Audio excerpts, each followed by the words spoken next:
Hi, this is Tim Hinton, the Beast of the Marching Arts. I'm the host of the Marching Roundtable podcast and the creator of MarchingArtsEducation.com. Thanks for being here at our YouTube channel. We hope you'll subscribe so you can see exclusive live interviews, plus excerpts from podcasts, webinars, and interviews from live events. This is really the best way to find out what you might want to go back to our website and see an entire conversation. Thanks for being here. We hope you'll subscribe to our channel. Rolling. Can I have you just count to 10 for me, just for an audio check? 1. Let's see, how many? 2, 3, 4, 5, 6, 7, 8, 9. 9 and a Oh, I half. think you missed one. Okay, I think we're good. You almost got there. All right. Okay, we are good. Okay, we'll Ready jump when you right in. For the record, tell us your name. Dan Adams. How many years have you been involved with the band? Since 1984. How many years is that? Be 38. And how did you first connect with the band? Well, my daughter was in the band, and I was a parent, and we started watching our children perform with the band. How many children did you have go through the band? We had 4 of our 6 children that went through the band. What instruments? Basically, we had percussionists. Our daughter, who first started us, she was played in the drum line, and then we had another daughter who was in the drum line.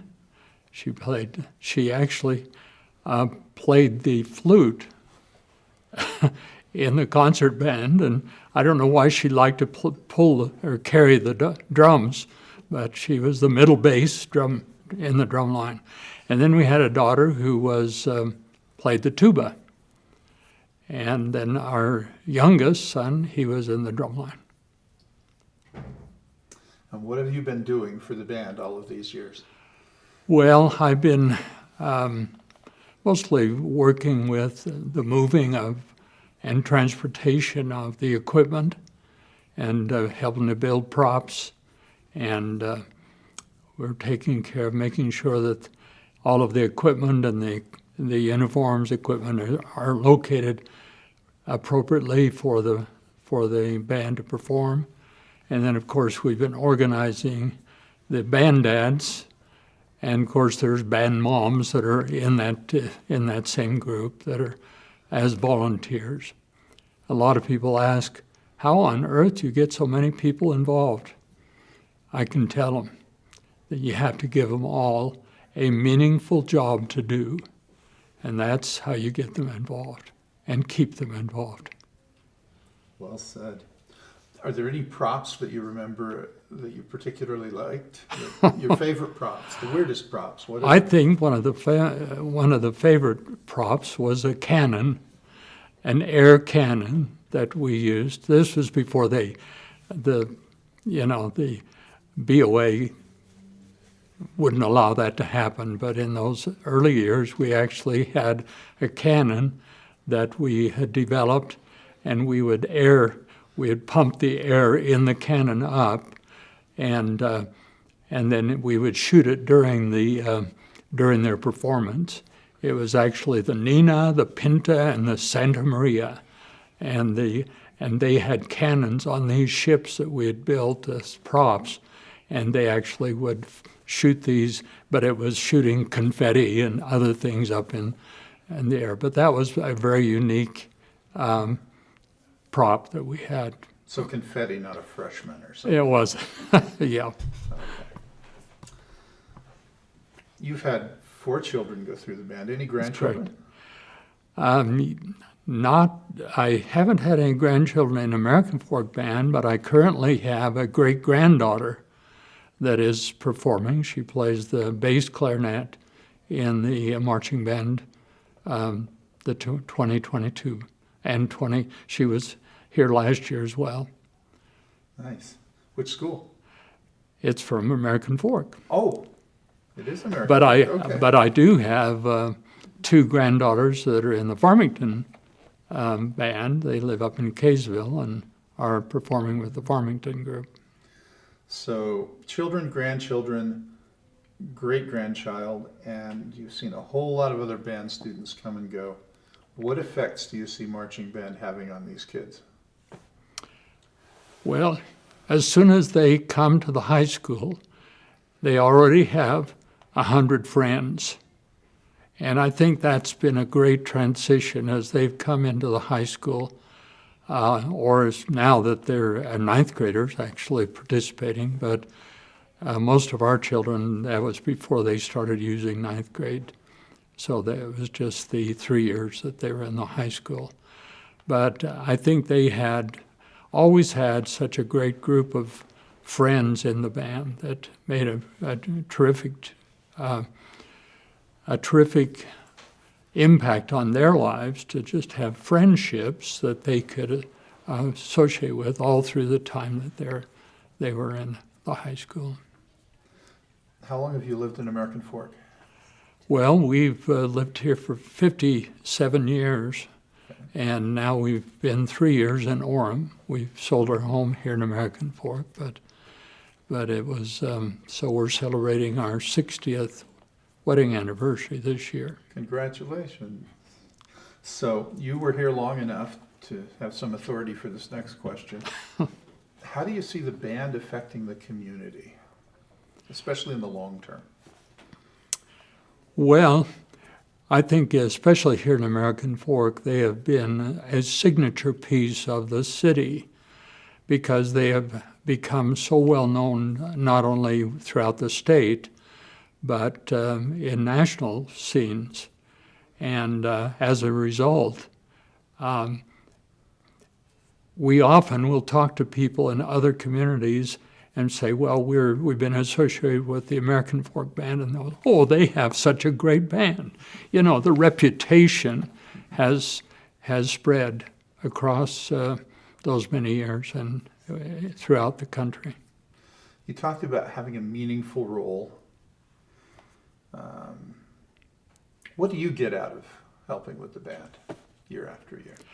Well, of course, at the beginning, we were concentrating on watching our children and helping our own children be involved. But then after they had all graduated and we were still continuing, we had a lot of friends or a lot of people in the band, young people and adults.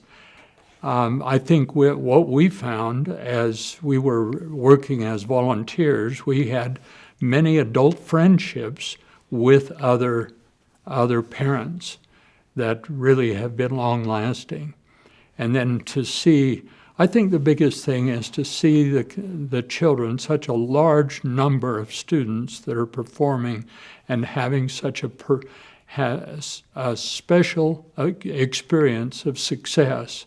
That's been the biggest impact, is that it's been a tremendous impact to the youth of American Fork, and because there's so many involved. Do you have a favorite American Fork Marching Band memory? Well, I think one of the several favorites, to be able to see them marching down the New York City and the Macy Parade, and that has been was a highlight. To be involved with the inaugural, that was another great highlight. Of course, the biggest parade on the West Coast, you know, in California, the Rose Parade, but I think a lot of the favorite memories that I have is to be able to see the children go out, the students go out, and to know that they have they've performed to the very best of their ability. And what a thrill it was for them to come off the field just in tears and knowing that they have had a special experience in being able to perform. I remember one time we had gone to Riverside, California, and we had their Riverside marching band was doing a clinic for us. And I will always remember the time that the band director there at Riverside was telling our students, he says, when you're performing, you're the only one on the field communicating through your movements or through your horn, your instrument, to the audience.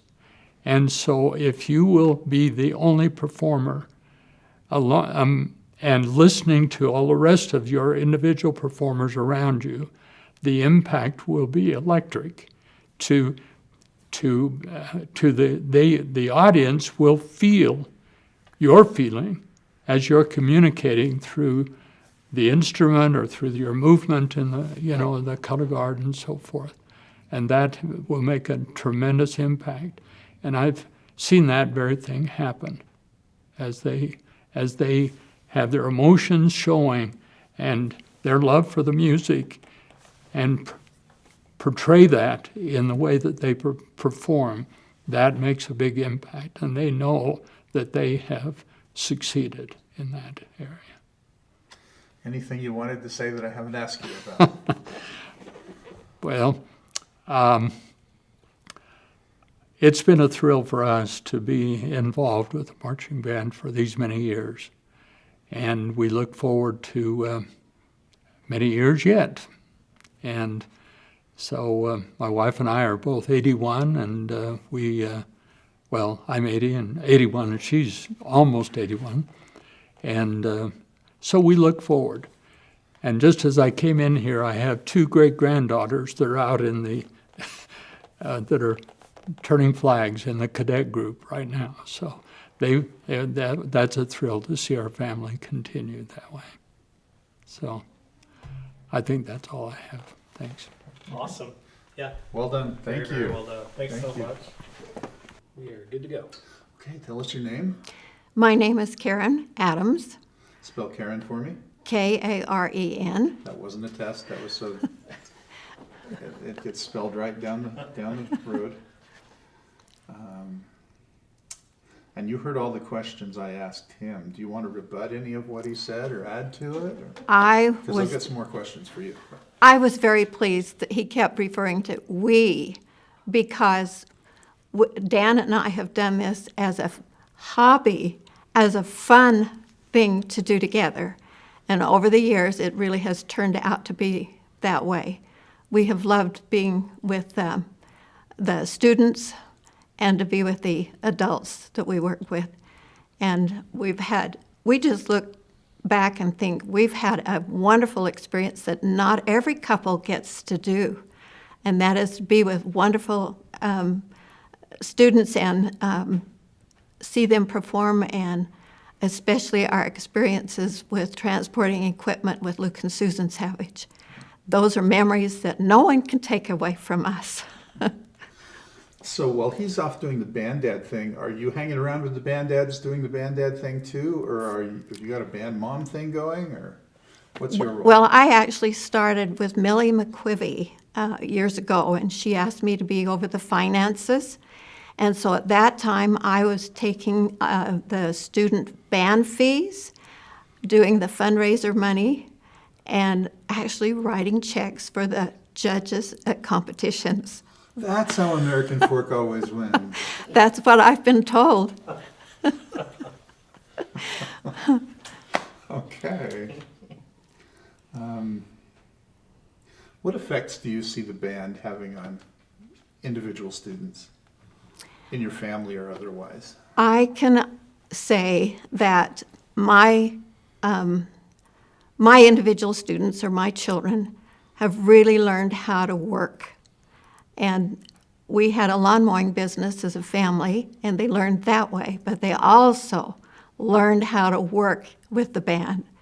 It's a lot of hard times that they have to practice and perform.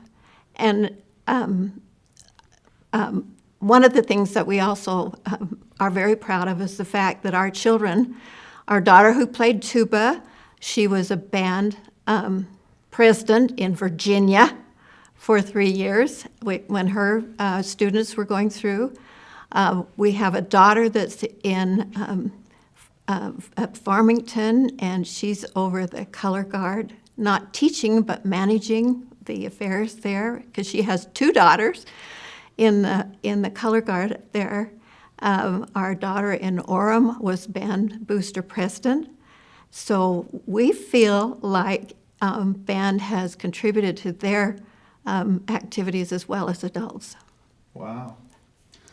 So before we started rolling the tape, you were talking about how your home in American Fork has stayed not only in the family, but in the band family. Tell us that again. Well, our home in American Fork was built by my husband's father, and he married Gwen Richens, who was American Fork's very first drum major. So we have had that pride in the band since she was there. She was invited years later. Mr. Miller invited her to direct one of the concert bands, and that was a thrill for her as she used her walker to get up on the stage and be able to then conduct again.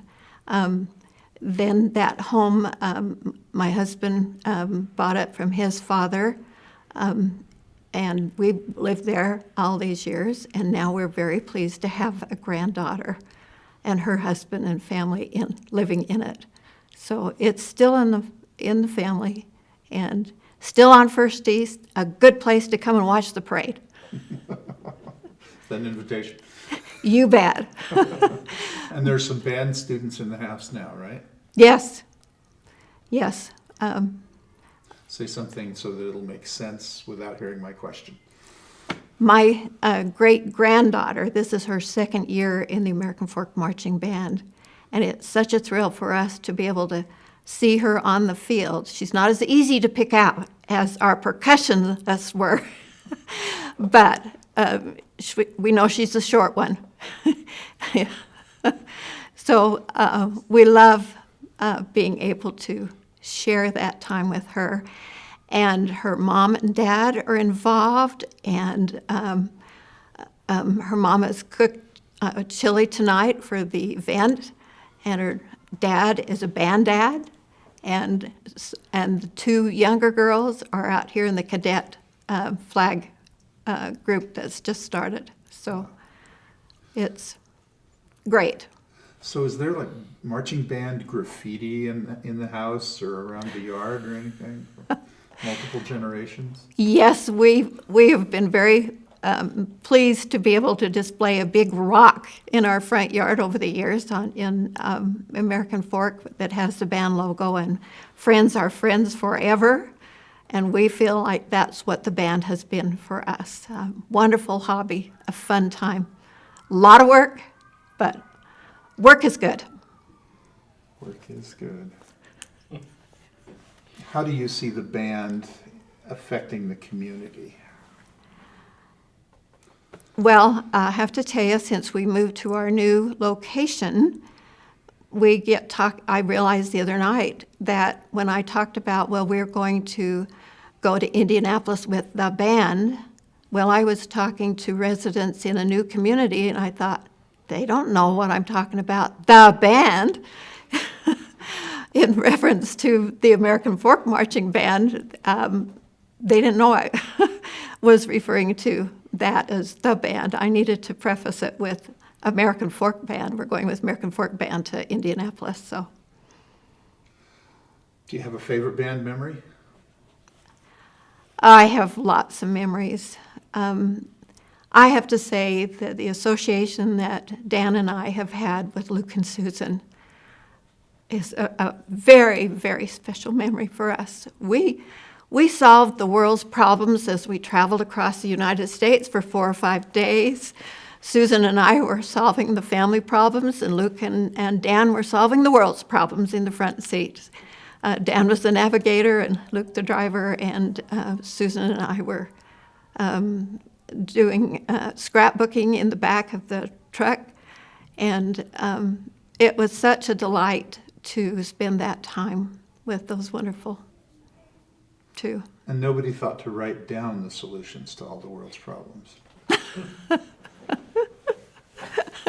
Or I'd have seen them in print, right? Right. They're solved now. Okay. Are you going to Indianapolis this Yes, year? we are. But we're flying. I will miss the 4 or 5 days in the truck going there because it was such a delightful time. So, yes, we'll fly. Anything else you wanted to say that I haven't asked you about? Anything? Wonderful job. Good job. Thank you. Oh, and This is not the background, unfortunately. good to see you again. I think Nice to see you, last time too. we did something together, we were planning John Miller's retirement. I know it was great, wasn't it?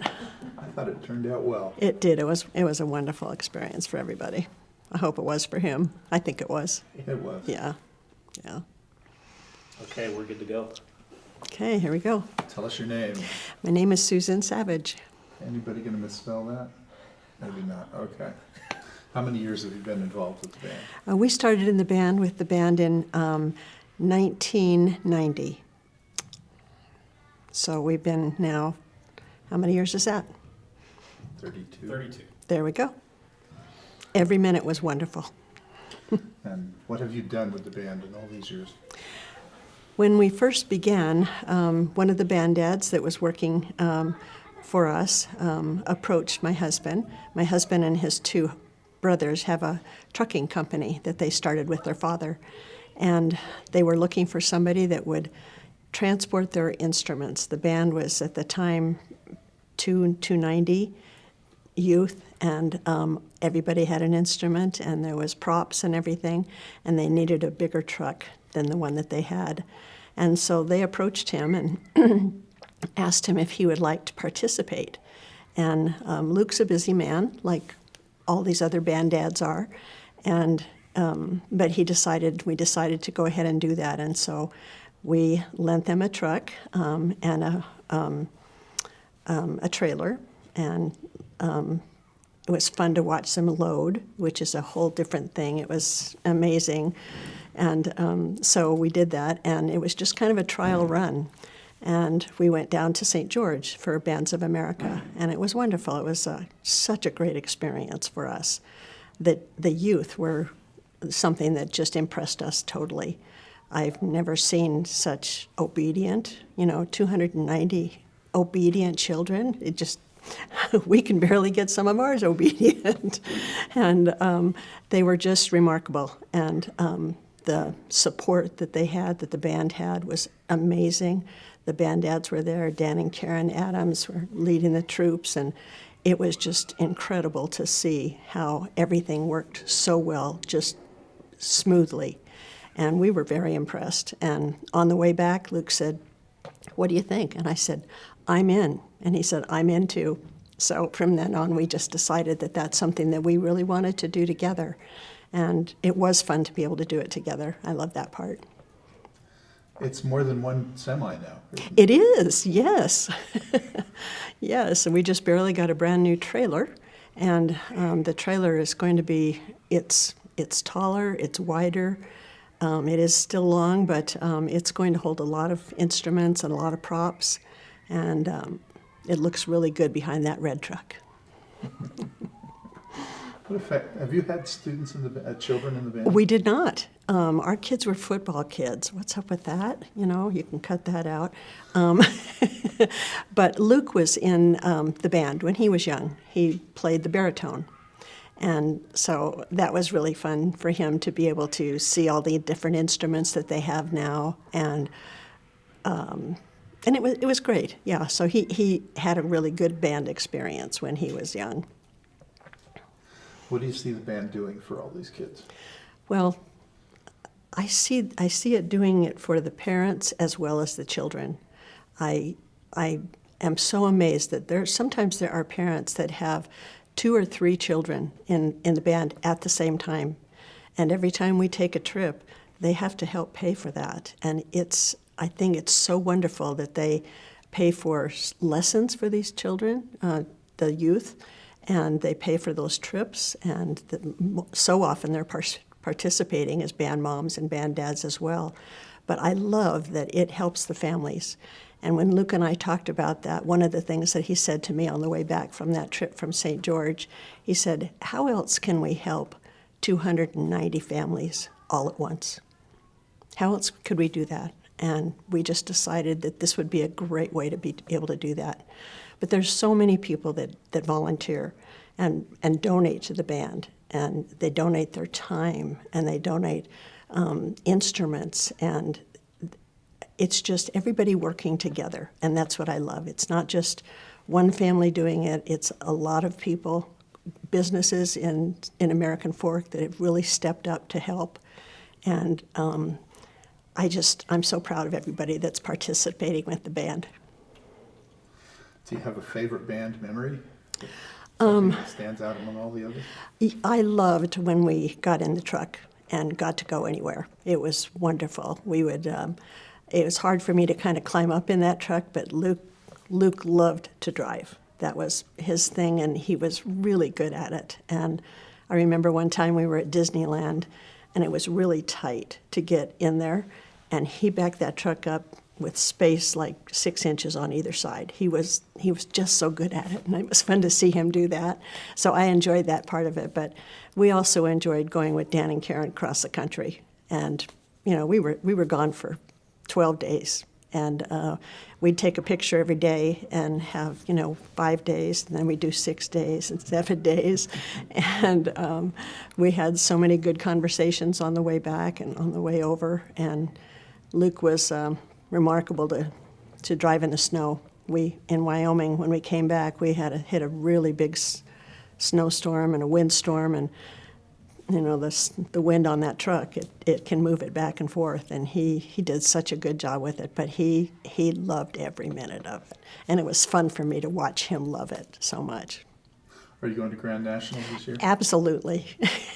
I wish we were driving. Are we going to make the finals? I hope so. I hope so. I think Mr. Landis has such a great band right this year and everything. I think he's worked really, really hard with them. And, of course, Mr. Miller did that when he took them back couple times when we went back there. And I think we got to number 11. And so we're trying to get below 10. And I think the one thing that I loved about Mr. Miller, Mr. Landis does this too, just do your very best. And if your best is good enough for that day, then we're going to win. And if not, we're not. But do your very best. And they always taught them life lessons, not just teaching them music. They both taught them life lessons that they can take throughout their life. And I love that about them. I really do. I think that's something that I've really appreciated about both of those. Anything else you want to say that I haven't asked about? I just think it's wonderful that we have so many people that support in unique ways. Moms that cook and sew and do all kinds of things. People that help drive, people that help pack, it's just amazing. I just love the support, and I don't think we could do it without it. And it's been there as long as I've been in the band. We've had support, and that's a lot of support through the years. A lot of good people.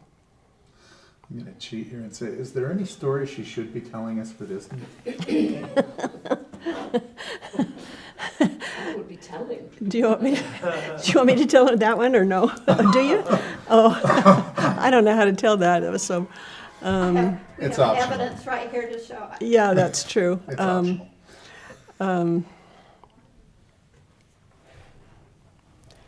I guess the funniest story was when Luke tipped the trailer. Do we want to talk about that one?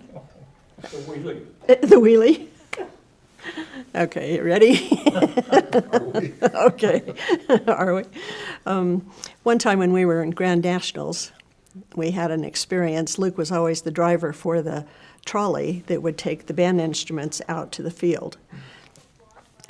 There was a woman that was there who was very adamant that he not go any further than until she said yes.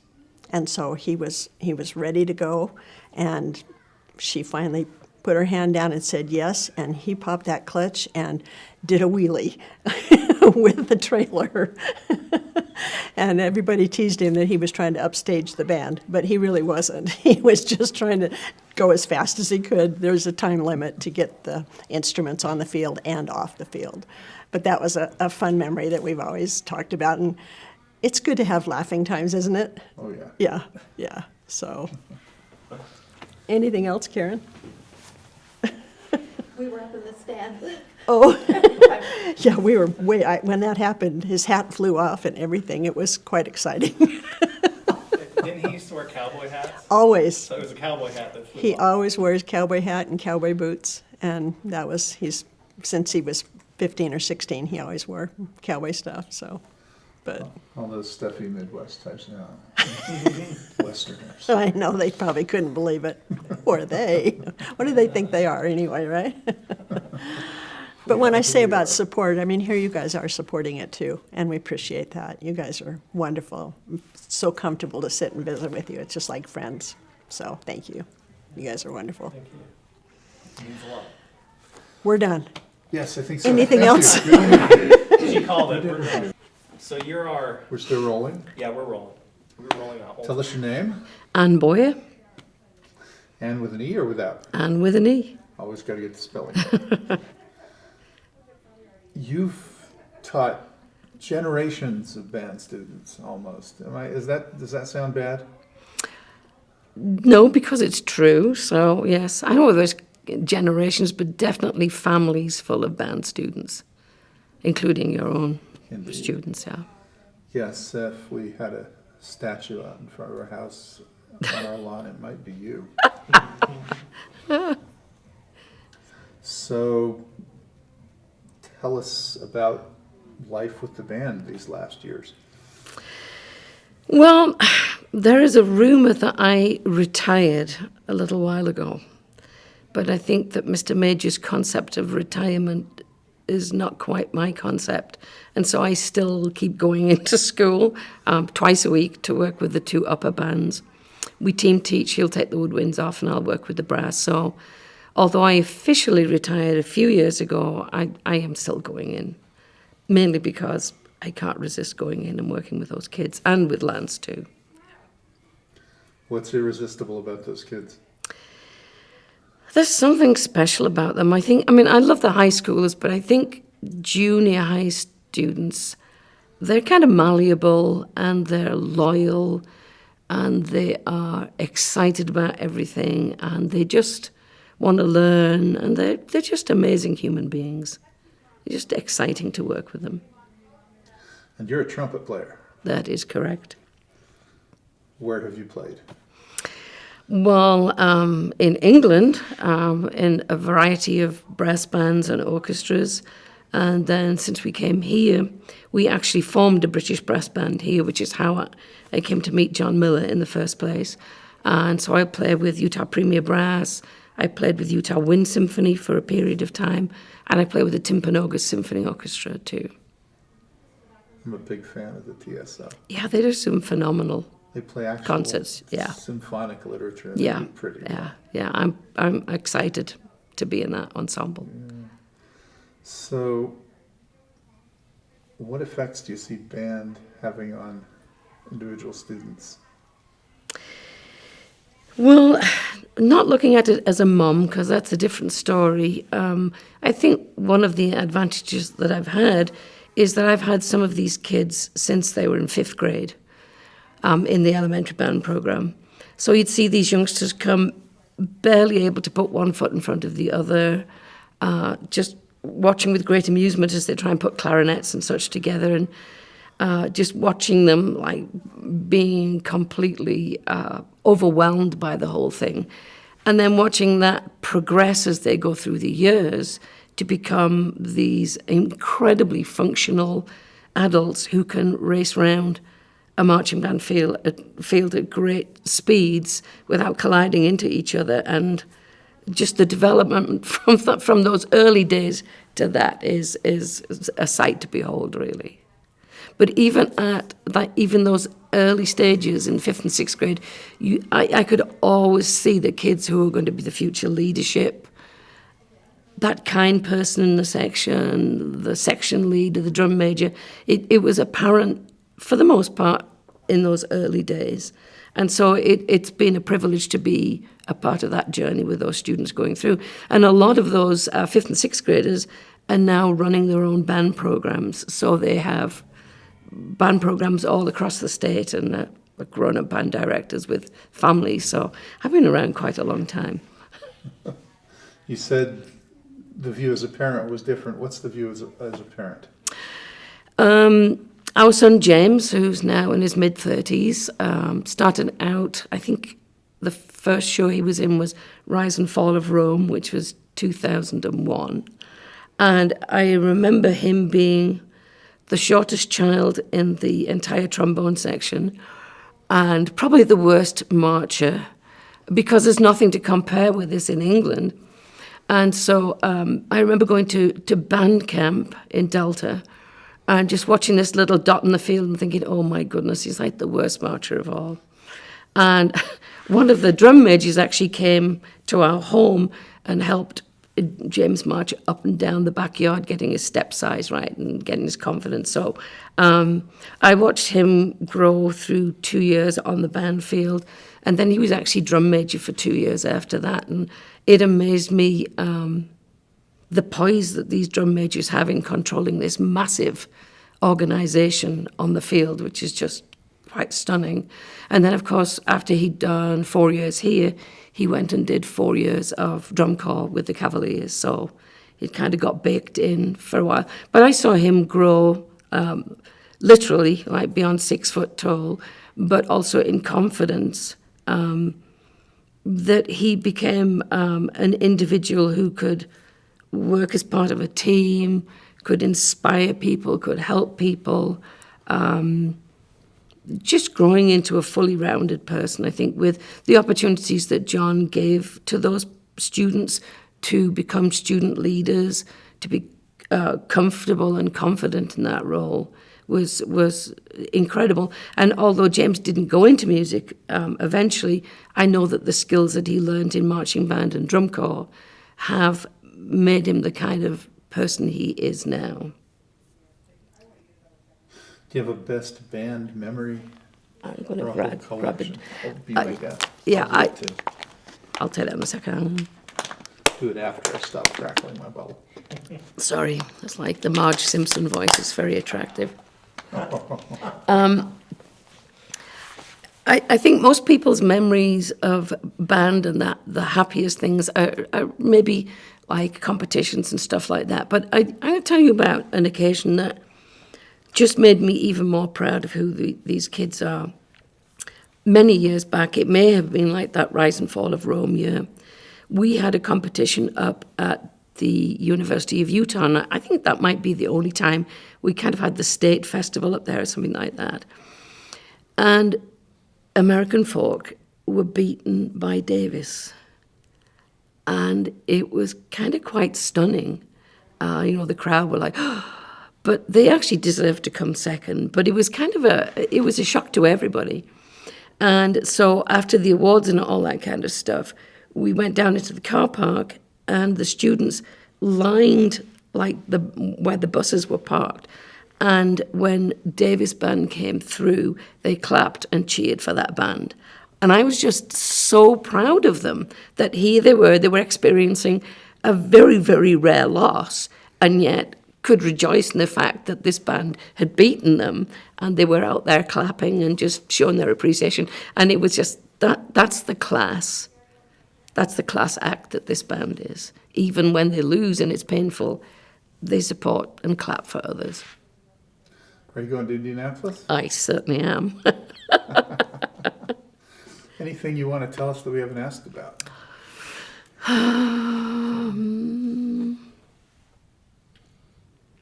don't know. Oren gave me homework to do at did last minute. I didn't know there was homework when I signed on. Oh, I didn't either. I might have another question or two too, but Just make sure there wasn't another question in there. Did he send you the question? Yeah, he said, how many years have you been in the That's what I band? have written for How him. did you Okay, so first I- connect with the band? I texted him those. Oh. He must have texted everyone the questions, but He forgot must to have, respond to me because I didn't think. Oh, okay. No worries. Yeah. I do want to ask you that last one. What is there about the band, family, the students, the staff, the parents, the administration, whatever, that makes you want to keep working with the band? I think the fact that there is a common goal within the entire band community, and going back to my previous comment, it's not just about winning. I think everybody who's involved in the program realizes that, yes, it's nice to win and get all of those lovely, lovely trophies, but it's a process. And during that process, all of those other benefits of being in band and in marching band, specifically, that learning together, that striving, that making mistakes, building on mistakes, getting better, I think that's is very powerful. And the fact that it's one of those things that that the community can get involved in, the fact that you can be there with your students as a band mum or a band dad, and offer that time and celebrate those times together. I don't know that there are that many things that you can do with a youngster that you can be a very, very positive part of. So I think the fact that there are so many people involved, and I think everybody knows that all of those little pieces are integral to the success of the band, and we couldn't do it without all of those things. I think that's what makes it the most glorious part. And then the fact that, these kids stay friends. So you remember who you were in band with. And I remember, sadly, I know we've just had Heather Christensen's anniversary, which was something that deeply impacted the band. But I also remember during James's time when we actually lost 2 students in a car accident. And the way that the community, the band community, students, staff, the wider community came together to support the kids and the families through that was it crystallized who we are as band. It's like, it's not just band, it's family, and it runs deep. And those ties, I think, last forever. I mean, I have students now, as I say, some of them are teaching music, some of them are not teaching music, but they will still call by my home and ask if I need anything, how I'm doing. And that is like, all of a sudden, after only having one child, I've got hundreds of kids through the years through this program. So I think it's something very special. I don't know how unique it is, but I know it's something that I really cherish in my life, and I'm immensely proud to be part of this program. I conducted Carson Draper's funeral. I remember that. I remember that. Family lived across the street. I remember that because Concrete work for us. yeah, his uncle played Trumpeter's Lullaby, Yeah. and when they went to the cemetery for both of the boys, they played a movement of the show, and it was actually the movement that James was conducting. Mm-hmm. And I remember him turning around and saluting the parents, and I thought I was just going to lose it. This kid was like just a young teenager, and the solemnity with which he took that role was just... I wish I had a video of that or even a photo. It was nobody powerful. has one, but Yeah, it was powerful. I can't Yeah. forget that. Yeah. By the way, what did you see in Joel that said, put the trumpet away, we got to get this kid on the French horn? It's something like facially. Oh, yeah? Yeah.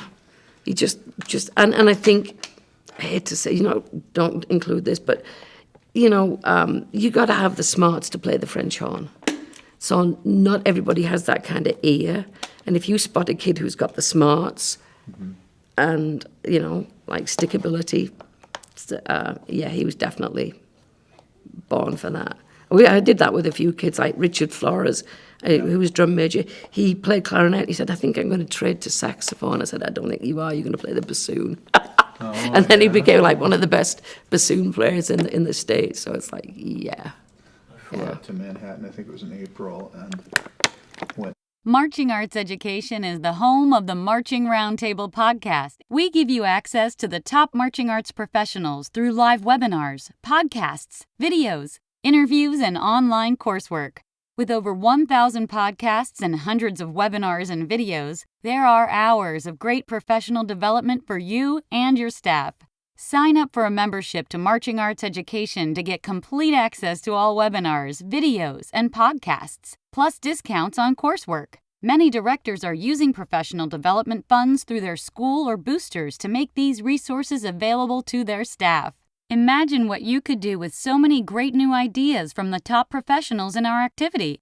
Subscribe to our YouTube channel and sign up for our newsletter to find out about the latest podcasts, webinars, and new content. Find all of this and sign up at marchingartseducation.com.